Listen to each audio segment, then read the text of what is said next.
મારું નામ ક્રેયા વાઘેલા છે. આ મારી સાથીદાર અવની કાપડી.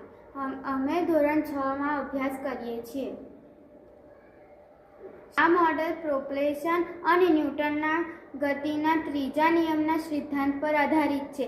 જ્યારે હવા અથવા વાયુઓને એક દિશામાં બહાર કાઢવામાં આવે છે ત્યારે તેની પ્રક્રિયા સ્વરૂપે વિરુદ્ધ દિશામાં બળ ઉત્પન્ન આવે છે, જેના કારણે આગળની દિશામાં ગતિ થાય છે.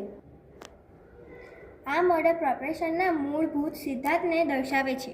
સુરક્ષિત શૈક્ષણિક પદ્ધતિ દ્વારા મોડેલને ગતિ કરવા માટે જરૂરી થ્રસ્ટ એટલે કે ધક્કો ઉત્પન્ન કરવામાં આવે છે. એક દિશામાં ઉત્પન્ન થયેલું બળ મોડેલને વિરુદ્ધ દિશામાં ગતિ કરાવે છે. મોડેલનો સુવ્યવસ્થિત આકાર વાયુ પ્રતિકાર ઘટાડવા માટે વાયુગત શાસ્ત્રીય રચનાની ભૂમિકા દર્શાવે છે.